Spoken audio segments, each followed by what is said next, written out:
Hi, welcome deep in. My name doesn't matter. Let's dive in. So today we want to talk about Andrew Fuller. We've talked about William Carey. Andrew Fuller was one of Carey's good friends. He's actually the one that kind of sent Carey off into the mission field. Andrew Fuller was born to a farmer. He's self-educated, kind of taught himself, reared himself. He was born in 1754, and in his youth, he was an athlete. He was a wrestler, and a rather famous wrestler. People knew who he was. He was a really popular wrestler, and he was self-educated. In 1775, he becomes ordained as a pastor at a small church. Then in 1783, he takes a pastorate at Kettering, which is the church where he would stay the rest of his life. Now, Andrew Fuller, you may or may not have ever heard of him. You may never have even thought about him. He's not somebody you read in books. He's not Charles Spurgeon. He's not William Carey, yet his influence is so profound and so vast that you have been impacted by him. In fact, the most notable thing is he's one of the founders, along with William Carey, for the First Baptist Missionary Society in London. So this was a missionary society that was founded in 1792. Now, Fuller, as I said, was a self-taught farmer's son who was an excellent pastor, loved his people, taught people well. One of the great things about Fuller is he was incredibly theologically adept. You see, he was raised and reared and taught and trained amidst what we would call today hyper-Calvinism. And it was a deadening hyper-Calvinism that was slowly starting to see the Christian life become less and less vibrant. So he was raised kind of among this hyper-Calvinism that said it was all intellectual and everything was formal, and they couldn't call people to repent. Not the least of which, one of these leaders who you could kind of grab hold of and you can look up is John Gill. John Gill, great theologian, heavy thinker. John Gill was so convinced that he could not sway a man's heart and that decisions were not made by men, that he refused to call men to make decisive action, to decide or do anything. So he would tell them they needed to repent. He would tell them that they were condemned as sinners and they needed Christ to redeem and rescue them, but he would not call for them to actually make the decision to repent. And this troubled Fuller, rightly so. It should trouble you too. Fuller, who was a Calvinist, who was a particular Baptist, which is a Calvinistic Baptist, stood against this idea and said, no, we must call for people to repent and believe and to make a decisive action in response to God's mercy and grace.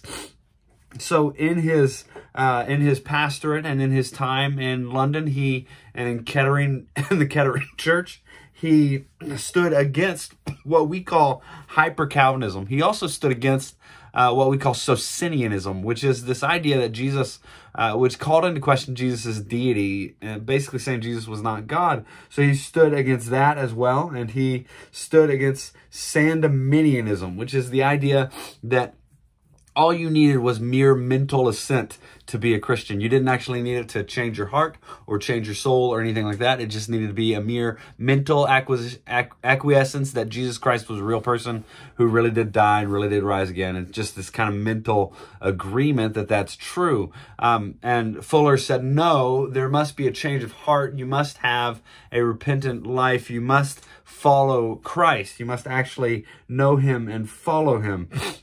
So Fuller spends his entire career kind of pushing people away from the extremes. There's the extreme of hyper-Calvinism, and then there's the Arminian side, and he was pushing people away from both of those. He was pushing people back to a middle stream of true faith and divine worship of the Lord and obedience to Jesus Christ. So naturally, this pours itself out in the need to evangelize and share the gospel. And just before we go any further, I want you to understand that almost all modern missions organizations and missions groups are founded, run, and operated by Calvinists.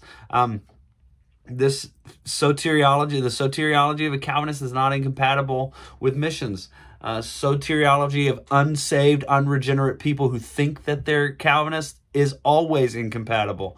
But redeemed, rescued sinners who have been redeemed and rescued by Jesus Christ, who believe in the doctrines of grace and believe in the sovereignty of God, that it is always compatible, that they are always going to press towards missions. It's just one of the things we see in church history. So this Calvinist pastor, Andrew Fuller, gathers his friends. He gathers 14 brothers in a parlor, a parlor of somebody's house.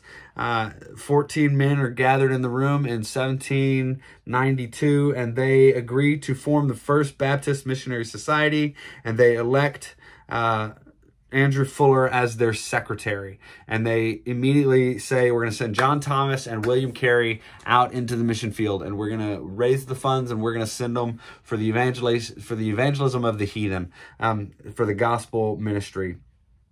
So he sends out William Carey, and Andrew Fuller he has a very specific role to play. He's not the missionary who goes onto the field. Rather, he is the one who is providing the funds, the backing, the encouragement, and all those things for the field. So he goes to William Carey, and he says, we need you to go overseas and be the missionary of this group. And William Carey looks at him and says, I will go if you will hold the rope. So if you'll do all the work at home to kind of solidify this and make sure that people understand what we're doing and get us funding and all these things, then I will go. So he goes, and William Carey, Andrew Fuller takes that very seriously. He spends 3 months out of every year traveling to talk about missions and garner support and raise funds for the missionary society. Now, he was married twice. He had 11 children, 8 of which died young. His wife, Sarah, his first wife, Sarah, had 11 children. She dies in childbirth with the last one. But for about 5 years prior to that, she had started to lose her mind, literally started to go kind of crazy, exhibit signs of onset dementia, what we would say early onset dementia nowadays. And so he is with her for several years, and then in 1794 he marries again, and lives with his second wife for until his death in 1815. Now, Fuller was a brilliant scholar, a brilliant mind, like I said, a brilliant theologian who stood against several false doctrines and stood against the false narrative of hyper-Calvinism, as well as Socinianism, Sandemanianism, and Arminianism.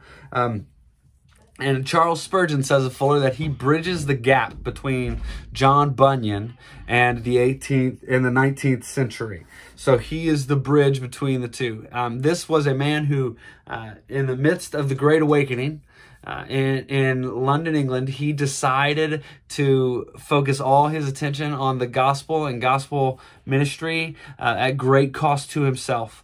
He's never wealthy. He's never famous. He's never heralded as a hero. He is a faithful servant of God who serves in the background the majority of the time. Though he was very publicly he was involved in very public theological debates, and he stood for what was right and true. He was often in the background serving to raise funds for missionaries and to lead people to Christ through preaching and teaching the gospel. So that's Andrew Fuller.